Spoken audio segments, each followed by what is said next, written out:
आप सभी का स्वागत है न्यू रेडिक्स कंपटीशन क्लासेस के ऑनलाइन प्लेटफॉर्म पे। जैसा कि आप सभी जानते हैं, कल सोनू सर की पहली क्लास रीजनिंग की, जिसमें डाइस पढ़ाया गया था, उस पर काफ़ी अच्छा रिस्पांस रहा आप लोगों का। काफ़ी व्यूज भी आए पहली क्लास को देखते हुए और बहुत से लोगों ने सब्सक्राइब भी किया। आप लगातार ऐसे ही सपोर्ट बनाए रखिए ताकि हम कंटेंट को लगातार आप तक पहुँचाते रहें। तो आज विज्ञान में हम पहला पोर्शन शुरू कर रहे हैं, पोषण का। बहुत ही इंपॉर्टेंट चैप्टर है। पोषण क्या है, सबसे पहले तो हम ये जान लेते हैं कि पोषण क्या है। तो जितने भी जीवधारी हैं जिनमें जीवन है, उन्हें अपने कार्यों को करने के लिए विभिन्न प्रकार के पोषक तत्वों की आवश्यकता होती है। उन्हें ये पोषक तत्व प्राप्त कहाँ से होते हैं? पोषण से होते हैं। पोषण के आधार पर ही जीवधारियों को दो भागों में विभाजित किया जाता है। ऐसे जीवधारी जो अपना भोजन स्वयं बनाते हैं, जो भोजन क्या करते हैं? स्वयं बनाते हैं, मतलब स्वपोषी। ऐसे जीवधारी जो अपना भोजन स्वयं बनाते हैं, मतलब स्वपोषी, जैसे कि सभी पेड़ पौधे। और दूसरे जो अपना भोजन स्वयं नहीं बना पाते हैं, मतलब अपने भोजन के लिए दूसरों पर निर्भर करते हैं, उन्हें परपोषी कहा जाता है, जैसे कि सभी जंतु। तो मनुष्य भी जंतुओं की श्रेणी में आता है, इसीलिए मनुष्य कैसा है? परपोषी है। वो अपने पोषण के लिए बाह्य वातावरण से कच्चे माल के रूप में जो भी सामग्री ग्रहण करता है, उसे ही पोषण कहा जाता है। पोषण में विभिन्न प्रकार के पोषक तत्व होते हैं जिनका शरीर में अलग अलग कार्य होता है। तो आज पोषक तत्वों में से हम कार्बोहाइड्रेट का अध्ययन करेंगे।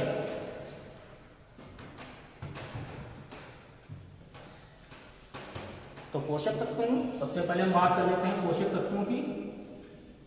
तो कार्बोहाइड्रेट्स,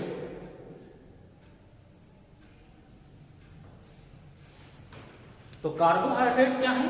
अगर हम अलग अलग उसको डिवाइड करते हैं तो कार्बो प्लस हाइड्रेट, हाइड्रेट का मतलब जल होता है, मतलब ऐसा कार्बन जो जल में आसानी से घुल जाता है। कार्बोहाइड्रेट क्या है? ऊर्जा के प्रमुख स्रोत है। मनुष्य में ऊर्जा का जो प्रमुख स्रोत है वो क्या है? कार्बोहाइड्रेट है। कार्बोहाइड्रेट कार्बन, हाइड्रोजन और ऑक्सीजन का सम्मिलित रूप है, जिसमें कार्बन, हाइड्रोजन और ऑक्सीजन का जो अनुपात है वो 1:2:1 होता है। 1 ग्राम कार्बोहाइड्रेट के दहन से 1 ग्राम कार्बोहाइड्रेट के दहन से 4.1 कैलोरी। आपको पता है कि ऊर्जा की इकाई कैलोरी भी है और जूल भी है। तो 1 ग्राम कार्बोहाइड्रेट के दहन से 4.1 कैलोरी ऊर्जा की प्राप्ति होती है। इसीलिए कार्बोहाइड्रेट हमारे लिए ऊर्जा के स्रोत के रूप में कार्य करते हैं।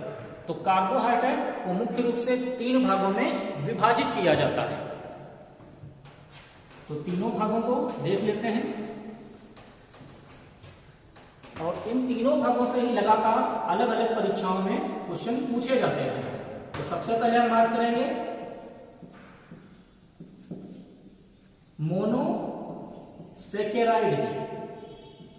मोनोसेकेराइड। दूसरे की बात करेंगे हम डाइसेकेराइड, डाइसेकेराइड। और तीसरा प्रमुख भाग है हमारा पॉलीसेकेराइड, पॉलीसेकेराइड।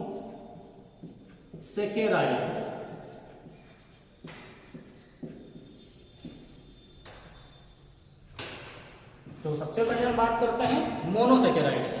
तो जैसा कि आप जानते हैं, मोनो का मतलब ही क्या होता है? एक, मतलब ऐसा कार्बोहाइड्रेट जिसमें शर्करा का एक अणु है। तो वो कार्बोहाइड्रेट जिसमें शर्करा का एक अणु है उन्हें क्या कहा जाता है? मोनोसेकेराइड कहा जाता है।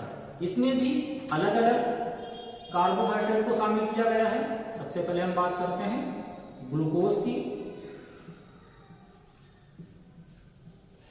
फ्रक्टोज की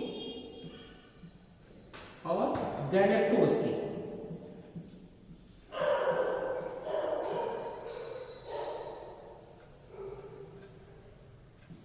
और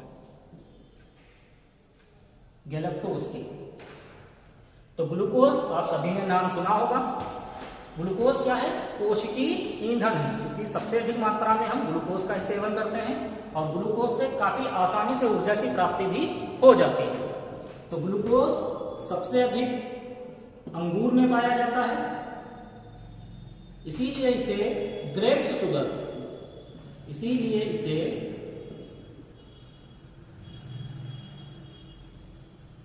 ग्रेप्स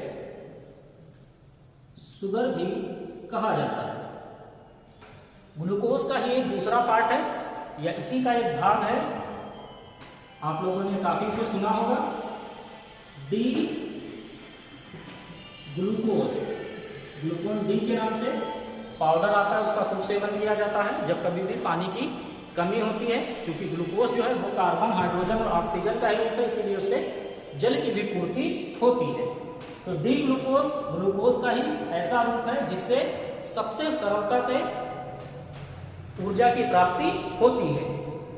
अब बात करेंगे, बहुत अधिक मात्रा हमें ग्लूकोज की नहीं लेनी है।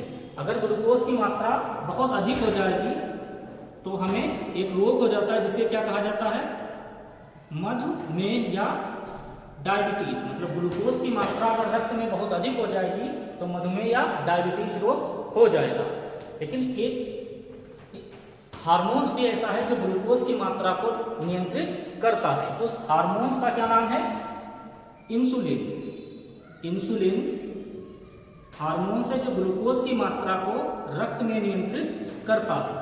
इंसुलिन किसके द्वारा स्रावित किया जाता है? तो अग्न्याशय द्वारा। सिंपल सा पूछा जाएगा तो अग्न्याशय द्वारा, कभी कभी उसका अंदर का पार्ट भी पूछ लिया जाता है तो अग्न्याशय के लैंगरहांस द्वीप की जो बीटा कोशिकाएं होती हैं उनके द्वारा इंसुलिन का स्रावण किया जाता है। इंसुलिन क्या करता है? ग्लूकोज को ग्लाइकोजन में बदलने का कार्य करता है। जो ग्लूकोज से ग्लाइकोजन में बदलने की प्रक्रिया है, या जो ग्लाइकोजन है, जो अतिरिक्त ग्लूकोज है वो ग्लाइकोजन के रूप में संचित हो जाता है, और यह संचित कहाँ होगा?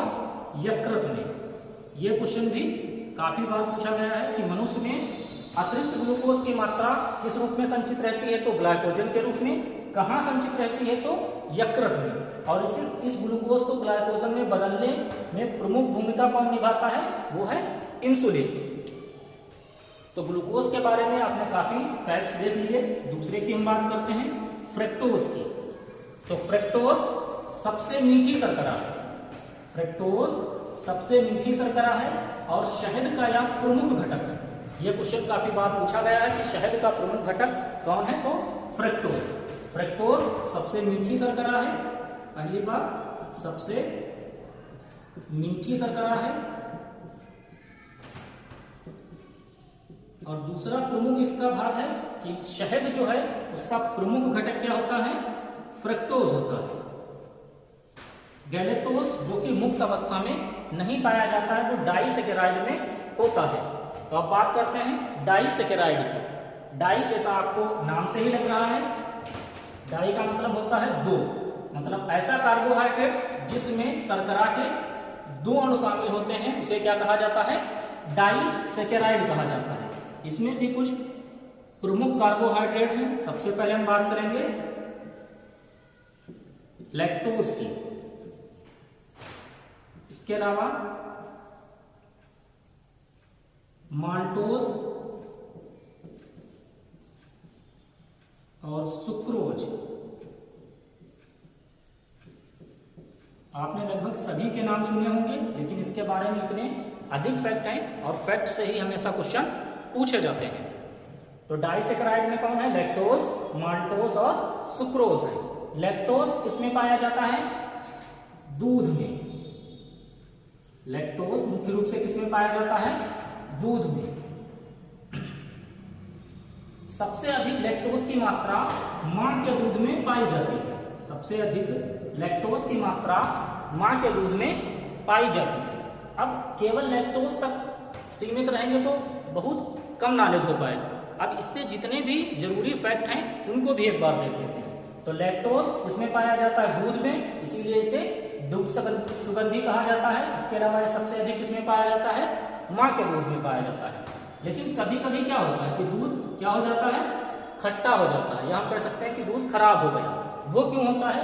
लैक्टोज को जब जीवाणुओं द्वारा लैक्टोज को जब जीवाणुओं द्वारा लैक्टिक एसिड में बदल दिया जाता है, लैक्टोज को जब जीवाणुओं द्वारा लैक्टिक अम्ल में बदल दिया जाता है तो यही दूध क्या हो जाता है, खट्टा हो जाता है। क्योंकि आपको पता है अम्ल क्या होते हैं, खट्टे होते हैं। तो जब लैक्टोज को जीवाणुओं द्वारा लैक्टिक अम्ल में बदल दिया जाता है तो दूध खट्टा या खराब हो जाता है। ये क्वेश्चन काफी बार पूछा गया है। इसके अलावा केवल लैक्टिक एसिड की बात करते हैं तो आपको पता है लैक्टिक एसिड के जमाव के कारण नसों में थकावन आ जाती है, जिससे हम थका हुआ महसूस करते हैं। वो किसके कारण है, लैक्टिक एसिड जब मांसपेशियों में जम जाता है तो थकावन महसूस होती है। अब बात करेंगे लैक्टोज की ही। लैक्टोज, अब दूध जब आप लेने जाते हैं तो अब सारी नई सुविधाएं शुरू हो गई हैं। तो अगर आप डेयरी पे जाते हैं तो वहां दूध जो बेचने आते हैं उनका दूध चेक किया जाता है, उसके बाद ही उसका प्राइस डिसाइड होता है। तो उसमें वो कौन चीज चेक करते हैं, लैक्टोज।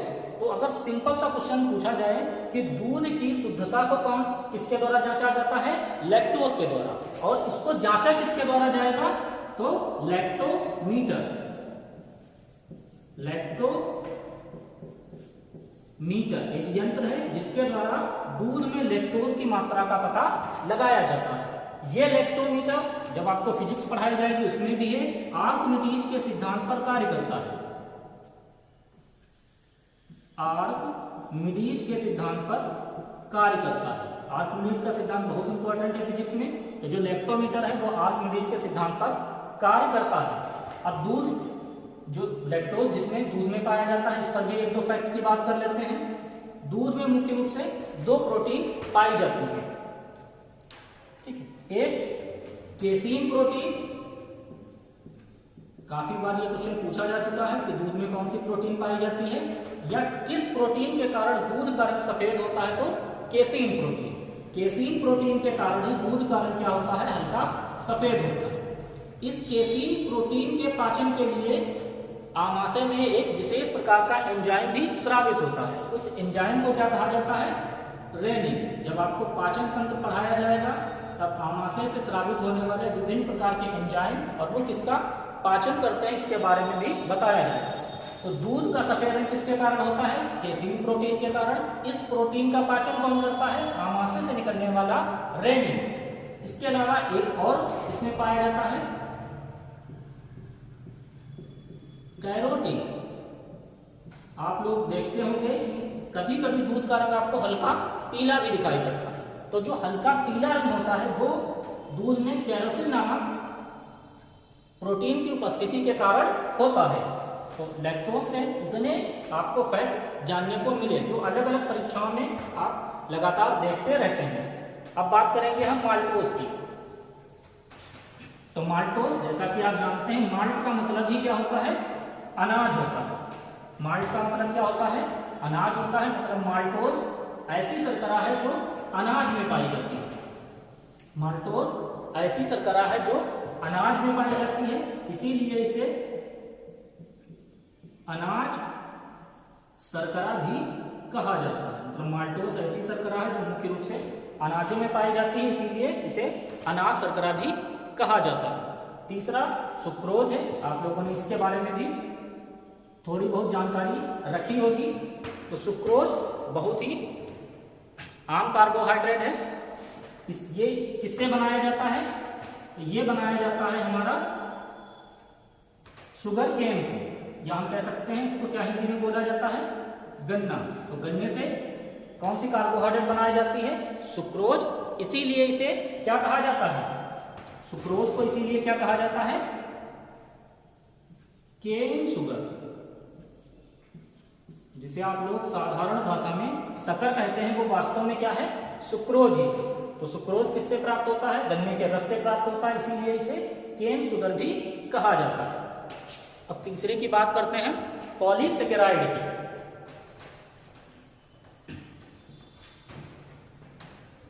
तो आप लोगों को वीडियो पूरा देखना है, स्किप नहीं करना है, और छोटे छोटे नोट्स भी बनाते रहना है, ताकि आने वाली परीक्षाओं में आपके पास एक सुव्यवस्थित नोट्स हो, आप आराम से उसे रिवीजन करके पेपर में आसानी से क्वेश्चंस को हल कर सकें।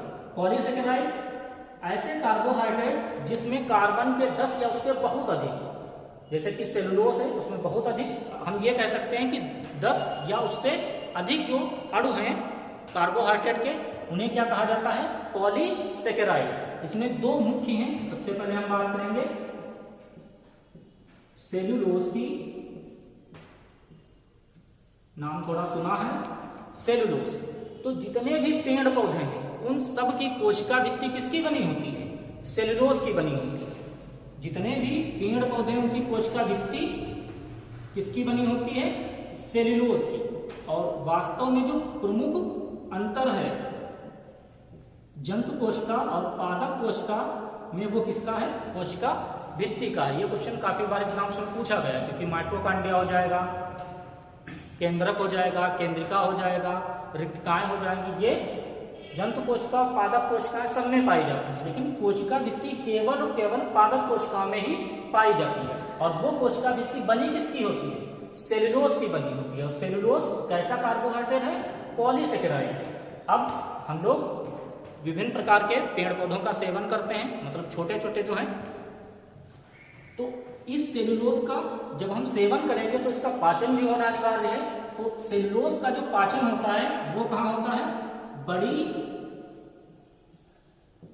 आंत का जो लास्ट भाग है, जिसे हम क्या बोलते हैं? सीकम। तो बड़ी आंत का जो सीकम भाग है उसमें जीवाणुओं द्वारा सेलुलोज का पाचन किया जाता है। इसमें एक दूसरा जो मुख्य है उसमें बात करते हैं स्टार्च। स्टार्च या इसे ही क्या कहा जाता है? मंड। जैसा कि आपने अभी मोनोसेकेराइड में देखा कि अतिरिक्त ग्लूकोज की जो मात्रा होती है वो ग्लाइकोजन के रूप में यकृत में जमा हो जाती है। ठीक इसी प्रकार से जो पेड़ पौधे हैं उनमें भी जो ग्लूकोज की अतिरिक्त मात्रा है वो किस रूप में जमा हो जाती है? स्टार्च या मंड के रूप में। जब हम अनाज का सेवन करते हैं तो उसमें जो स्टार्च या मंड है उसका ही सबसे पहले पाचन होता है, और इसका पाचन आपको पता है कहाँ होता है? मुख गुहिका में। जैसे ही हम भोजन लेते हैं तो सबसे पहले स्टार्च या मंड का ही पाचन होता है। ये पाचन कहाँ होता है? मुख गुहिका में होता है। और मुख गुहिका में ही ये एंजाइम होता है, क्योंकि मुख गुहिका में ही लार निकलती है। और मुख गुहिका में एक प्रमुख एंजाइम होता है जिसे बोला जाता है एमाइलेज। ये एमाइलेज एंजाइम ही स्टार्च या मंड को सरल कार्बोहाइड्रेट्स में तोड़ देता है। तो जैसा आपने आज पहला वीडियो था ये हमारा, तो आप लोगों से रिक्वेस्ट है कि वीडियो को पूरा देखें, छोटे छोटे नोट्स बनाएं। कल आपको इसी समय कार्बोहाइड्रेट्स के बाद का वसा और प्रोटीन का वीडियो भी उपलब्ध हो जाएगा। धन्यवाद।